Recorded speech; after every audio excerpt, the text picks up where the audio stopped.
جمال الوجود بذكر الإله. بسم اللہ الرحمن الرحیم. السلام علیکم ورحمۃ اللہ وبرکاتہ. عالم کورس یعنی درس نظامی ہم شروع کر رہے ہیں. اس میں جو پہلا سال ہے اس کو درجہ اولا کہا جاتا ہے. اس میں دو مضامین ہوتے ہیں، ایک نحو اور دوسرا صرف. آج صرف کا سبق ہم شروع کریں گے. اس کے لیے جو کتاب ہم نے منتخب کی ہے وہ علم الصرف ہے. اس کے دو حصے ہیں، ایک کو اولین کہا جاتا ہے اور دوسرے کو آخرین. تو یہ پہلے علم الصرف اولین ہم شروع کریں گے. یہ کتاب ڈاؤن لوڈ کرنے کے لیے آپ www.alimonline.net سرچ کریں. تو یہ عالم آن لائن درس نظامی آن لائن ویب سائٹ آپ کے سامنے آئے گی. اس کو اوپن کریں. اس میں یہ درس نظامی کی بکس ہیں، تو فرسٹ ایئر بکس کو آپ اوپن کریں. تو اس میں یہ علم الصرف یہ پہلا حصہ ہے اولین، اس کے اوپر لکھا ہوا ہے، اور یہ علم الصرف دوسرا حصہ ہے. تو آپ پہلا حصہ اولین یہاں سے ڈاؤن لوڈ کر سکتے ہیں. تو سب سے پہلے اس علم کی تعریف ہمیں معلوم ہونی چاہیے کہ علم الصرف کی تعریف کیا ہے، یہ کیا چیز ہے. تو علم الصرف وہ علم ہے جس سے صیغوں کی پہچان حاصل ہوتی ہے. یعنی عربی زبان میں جو الفاظ، افعال اور صیغے استعمال ہوتے ہیں ان کی پہچان ہوتی ہے کہ یہ صیغہ کون سا ہے، یہ واحد کے لیے ہے، یہ تثنیہ کے لیے ہے، یہ جمع کے لیے ہے، یہ مذکر کے لیے ہے، یا مؤنث کے لیے ہے، حاضر کے لیے ہے، یا غائب کے لیے ہے. اس طرح مختلف صیغوں کی پہچان ہمیں علم الصرف سے حاصل ہوتی ہے. اور لفظوں کو گرداننے کا طریقہ آتا ہے، یعنی ایک لفظ کی پوری گردان ہم کس طرح کر سکتے ہیں، سارے صیغے اس سے کیسے بناتے ہیں، یہ ہمیں علم الصرف سے معلوم ہوتا ہے. اور ایک صیغہ سے دوسرا صیغہ بنانے کا قاعدہ معلوم ہوتا ہے. یعنی ہمارے پاس اگر صرف مصدر ہے یا صرف ایک صیغہ ہے تو اس سے باقی صیغے ہم کیسے بنا سکتے ہیں، یہ ہمیں علم الصرف سے معلوم ہوتا ہے. اور اس علم کا فائدہ کیا ہے، اس کا مقصد کیا ہے؟ تو اس کا فائدہ یہ ہے کہ الفاظ کو صحیح طور پر پڑھنا آ جاتا ہے. عربی زبان میں جو الفاظ استعمال ہوتے ہیں، خاص طور پر افعال، ان کو ہم کیسے پڑھیں گے، یہ ہمیں علم الصرف سے معلوم ہوتا ہے. تو شروع میں یہ کچھ اصطلاحات ہیں، یہ ہمیں معلوم ہونی ضروری ہیں تاکہ آگے جو گردانے یا صیغے آ رہے ہیں ان کو سمجھنا آسان ہو. تو سب سے پہلے یہ ضمہ ہے. ضمہ پیش کو کہتے ہیں، یعنی جیسے یہ با کے اوپر جو یہ علامت ہے اس کو ہم اردو میں پیش کہتے ہیں، عربی میں اسے ضمہ کہا جاتا ہے. اور فتحہ یہ زبر کو کہتے ہیں، جیسے یہ با کے اوپر جو علامت ہے اس کو ہم اردو میں زبر کہتے ہیں، عربی میں اس کو فتحہ کہا جاتا ہے.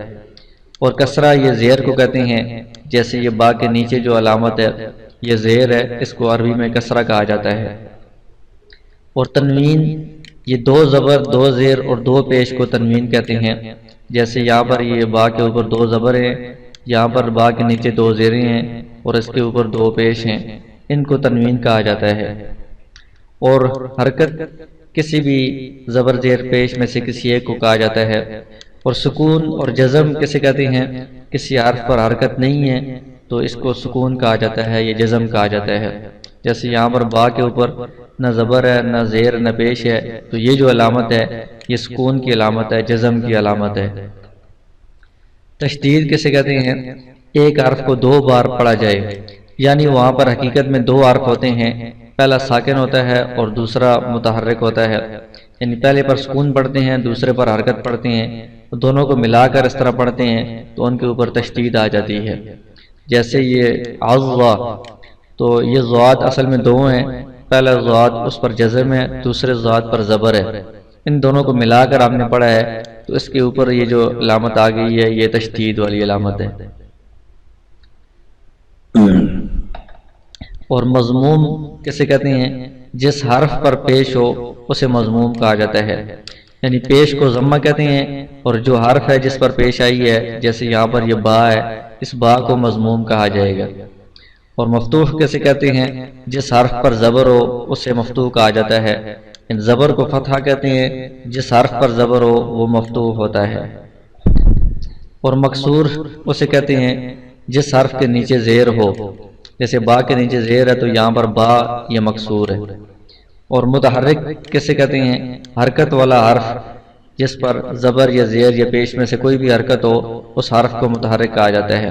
جیسے با پر زبر ہے تب بھی یہ با متحرک ہے، با کے نیچے زیر ہے تب بھی یہ با متحرک ہے، اور با کے اوپر پیش ہو تب بھی یہ با متحرک کہلائے گا۔ اور ساکن اس حرف کو کہا جاتا ہے جس پر کوئی بھی حرکت نہ ہو، یعنی زبر یا زیر یا پیش میں سے کوئی بھی نہ ہو، اس پر جزم ہو تو یہ حرف ساکن ہوگا۔ جیسے یہاں پر با کے اوپر جزم ہے تو یہ با ساکن ہے۔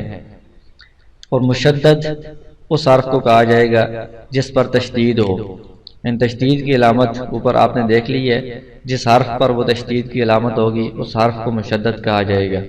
اور 3 حروف ایسے ہیں جن کو حرف علت کہا جاتا ہے۔ حرف علت کہنے کی وجہ کیا ہے آگے اس کی تفصیل آئے گی۔ تو یہ 3 حروف ہیں واو، الف اور یا، ان کا مجموعہ ہے وائی، واو الف یا، یہ 3 حروف علت ہیں۔ اور عربی زبان میں صیغہ یہ لفظ کو کہا جاتا ہے، کوئی بھی لفظ ہے یعنی فعل کا جو لفظ ہوتا ہے اس کو صیغہ کہا جاتا ہے، اور اسم یہ نام کو کہتے ہیں، اور فعل یہ کام کو کہتے ہیں۔ کسی شخص کا یا جگہ کا یا چیز کا نام ہے تو وہ اسم کہلائے گا، اور کوئی بھی کام ہے کسی نے کیا ہے پہلے زمانے میں یا ابھی ہو رہا ہے یا آئندہ ہوگا، اس کام کو فعل کہا جاتا ہے۔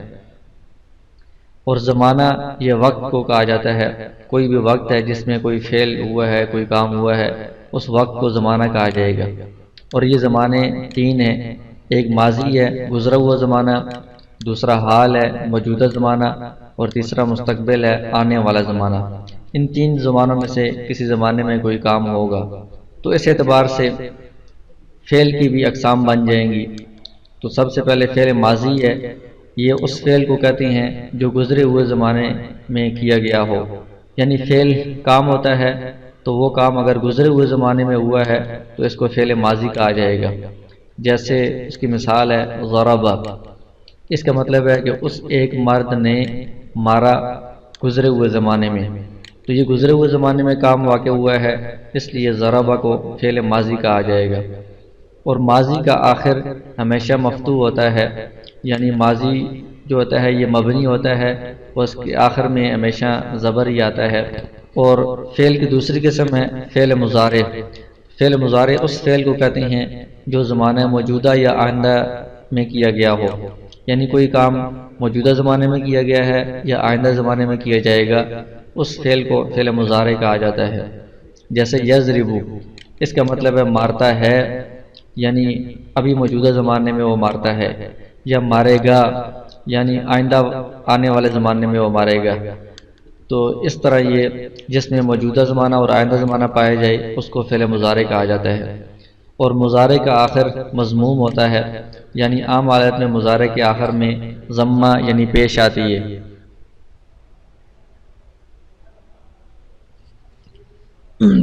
اور فعل کی تیسری قسم ہے امر۔ امر اس فعل کو کہتے ہیں جس میں کسی کام کا حکم دیا جائے، یعنی دوسرے کو کسی کام کا حکم دیا جا رہا ہے تو یہ فعل امر کہلائے گا۔ جیسے کوئی شخص کہے اضرب، اس کا مطلب ہے تو مار، تو ایک شخص دوسرے کو مارنے کا حکم دے رہا ہے تو اضرب یہ امر ہے۔ اور فعل کی چوتھی قسم ہے نہیں۔ نہیں اس فعل کو کہتے ہیں جس میں کسی کام سے روکا جائے، جیسے کوئی شخص کہے لا تضرب، تو مت مار، تو یہ دوسرے کو مارنے سے روک رہا ہے تو یہ فعل نہیں کہلائے گا۔ اور پھر ہر فعل کی 2 قسمیں بنتی ہیں، ایک مثبت اور ایک منفی۔ مثبت کسے کہتے ہیں؟ فعل کا ہونا، جس میں کسی کام کا ہونا پایا جائے، اس بات پایا جائے، جیسے ضربہ اس نے مارا، یضربو وہ مارتا ہے، تو اس میں مارنے کا ہونا پایا جا رہا ہے تو یہ فعل مثبت کہلائے گا۔ اور منفی فعل کے نہ ہونے کو کہتے ہیں جس میں کسی کام کی نفی کی جا رہی ہو، نہ ہونا بتایا جا رہا ہو، جیسے ما ضربہ اس نے نہیں مارا، تو یہ مارنے کی نفی کی جا رہی ہے، مارنے کا نہ ہونا بیان کیا جا رہا ہے۔ اسی طرح لا یضربو وہ نہیں مارتا ہے، اس میں بھی مارنے کی نفی ہے، یہ فعل منفی کہلائے گا۔ اور فاعل یہ کام کرنے والے کو کہتے ہیں، یعنی فعل جو کام ہے وہ جس نے کیا ہے اس کو فاعل کہا جائے گا۔ اور مفعول جس پر کام کیا جائے اسے کہا جاتا ہے۔ جیسے یہ دونوں کی مثالیں ہیں، ضرب زید عمرا، ضرب کا مطلب ہے مارا، یہ ایک کام ہے، تو زید نے مارا، یہ کام کرنے والا ہے، مارنے والا ہے، تو زید یہ فاعل ہے۔ عمرا عمر کو مارا، اس پر یہ فعل واقع ہوا ہے، اس پر کام واقع ہوا ہے، تو یہ عمر مفعول کہلائے گا۔ پھر اس کے بعد فعل کی ایک اور تقسیم ہے، اس میں فعل کی دو قسمیں بنتی ہیں، ایک فعل معروف ہے اور ایک فعل مجہول ہے۔ فعل معروف کسے کہتے ہیں؟ فعل معروف وہ فعل ہے جس کا کرنے والا معلوم ہو، یعنی جس کا فاعل معلوم ہو اسے فعل معروف کہا جاتا ہے۔ جیسے ضرب زید، زید نے مارا، اس میں ضرب ایک فعل ہے، اس کا مطلب ہے مارا، تو یہ کس نے مارا ہے؟ اس کا مارنے والا فاعل معلوم ہے، زید نے مارا ہے، تو یہ فعل معروف کہلائے گا۔ اور دوسری قسم ہے فعل مجہول۔ فعل مجہول وہ فعل ہے جس کا کرنے والا معلوم نہ ہو، یعنی جس میں فاعل معلوم نہ ہو کس نے یہ کام کیا ہے۔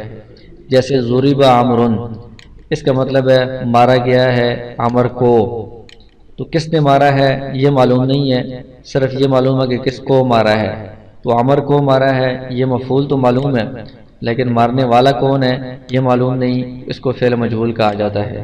پھر فعل کی ایک اور تقسیم ہے، اس کے اعتبار سے بھی فعل کی دو قسمیں بنتی ہیں، ایک فعل لازم ہے اور ایک فعل متعدی ہے۔ فعل لازم وہ فعل ہے جو فقط فاعل پر پورا ہو جائے، یعنی جس میں فعل کے بعد فاعل کو ذکر کریں تو بات پوری سمجھ میں آ جائے، کسی اور چیز کی ضرورت نہ پڑے۔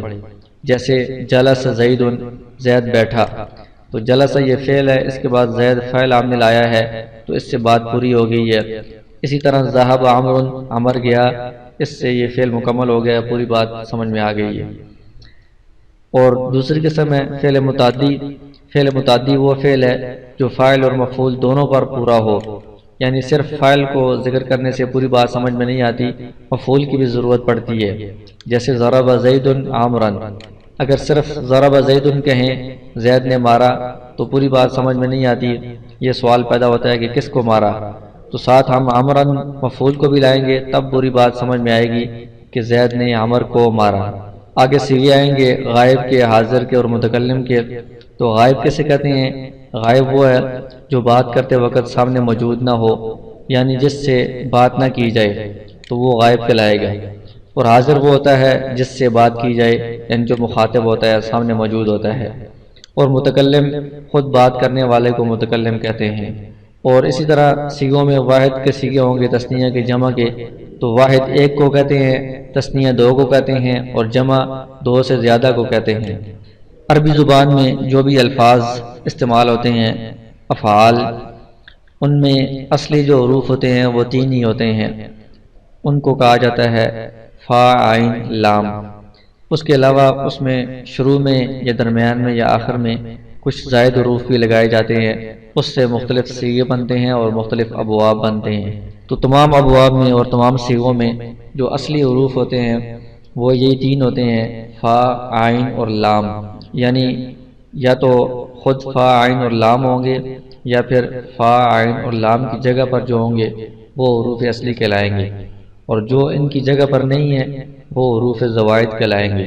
تو اس کی یہاں پر یہ تشریح کی گئی ہے کہ افعال میں بعض حروف اصلی ہوتے ہیں اور بعض حروف زوائد ہوتے ہیں۔ تو حروف اصلی اس حرف کو کہتے ہیں جو وزن کرنے میں فا یا عین یا لام کی جگہ پر ہو، یعنی فا کی جگہ پر کوئی حرف آ رہا ہے تو وہ بھی حرف اصلی ہے، عین کی جگہ پر کوئی حرف آ رہا ہے تو وہ بھی حرف اصلی ہے، لام کی جگہ پر کوئی حرف آ رہا ہے تو وہ بھی حرف اصلی ہے۔ اور جو حرف فا کی جگہ پر آئے گا اس کو فا کلمہ کہتے ہیں، جو حرف عین کی جگہ پر آئے گا اس کو عین کلمہ کہتے ہیں، اور جو حرف لام کی جگہ پر آئے گا اس کو لام کلمہ کہتے ہیں۔ جیسے اس کی مثال ہے نصرہ۔ نصرہ یہ ایک فعل ہے، ایک لفظ ہے، اس کا جو وزن ہے وہ فعالہ کے برابر ہے، تو اس میں جو نون ہے یہ فا کی جگہ پر ہے، تو اس نون کو فا کلمہ کہا جائے گا۔ اور اس میں جو صاد ہے یہ صاد یہ عین کی جگہ پر ہے، تو اس لیے صاد کو عین کلمہ کہا جائے گا۔ اور نصرہ میں جو را ہے یہ را لام کی جگہ پر ہے، اس لیے اس کو را کو لام کلمہ کہا جائے گا۔ تو اس میں نصرہ یہ فعالہ کے وزن پر ہے، اس میں سارے حروف فا، عین، لام کی جگہ پر آ رہے ہیں، تو یہ سارے حروف اصلی ہیں، کوئی حرف زائد نہیں ہے۔ حرف زائد کیسے کہتے ہیں؟ حرف زائد اس کو کہتے ہیں جو فا، عین، لام میں سے کسی کی جگہ پر نہ ہو۔ جیسے اجتنبا یہ ایک لفظ ہے، ایک فعل ہے، یہ افتعال کے وزن پر ہے۔ شروع میں جو حمزہ ہے وہ فا یا عین یا لام میں سے کسی کی جگہ پر نہیں آ رہا، تو اس لیے یہ حرف زائد ہے۔ اس کے بعد جیم ہے تو اجتنب افتعال، جیم یہ فا کی جگہ پر آ رہا ہے، اس لیے جیم یہ حرف اصلی ہے اور فا کلمہ ہے۔ اس کے بعد تا، یہ بھی عین اور فا عین لام میں سے کسی کی جگہ پر نہیں آ رہا، اس لیے یہ بھی زائد۔ اس کے بعد نون ہے تو نون یہ عین کی جگہ پر آ رہا ہے، اس لیے یہ حرف اصلی ہے اور عین کلمہ ہے۔ آخر میں جو با ہے یہ با لام کی جگہ پر آ رہا ہے، تو یہ بھی حرف اصلی ہے اور لام کلمہ ہے۔ تو جیم ساکن یہ فا کی جگہ پر ہے تو یہ بھی حرف اصلی ہے۔ نون مفتوح یہ عین کی جگہ پر ہے تو یہ عین کلمہ ہے، یہ بھی حرف اصلی ہے۔ اور با مفتوح یہ لام کی جگہ پر ہے تو یہ لام کلمہ ہے، یہ حرف اصلی ہے۔ تو جیم نون با یہ حروف اصلی ہیں، اور باقی شروع میں جو حمزہ ہے اور جو درمیان میں تا ہے یہ دونوں فا یا عین یا لام میں سے کسی کی جگہ پر نہیں ہے، اس لیے یہ حروف زائد ہیں۔ تو یہ ساری اصطلاحات، ساری تعریفات آپ یاد کر لیں۔ اس کے بعد آگے ہم گردانے اور صیغے جو پڑھیں گے اس میں یہ ساری اصطلاحات اور یہ ساری تعریفات کام آئیں گی۔ ان کو یاد کرنے کے بعد ہی آگے ہم گردانوں کو اور صیغوں کو سمجھ سکتے ہیں۔ اگر آپ کا کوئی کوسچن ہو تو نیچے کمنٹ کریں، ہمارے چینل کو سبسکرائب کریں اور گھنٹی کے بٹن کو دبائیں تاکہ آپ کو مزید ایسی ویڈیوز ملتی رہیں۔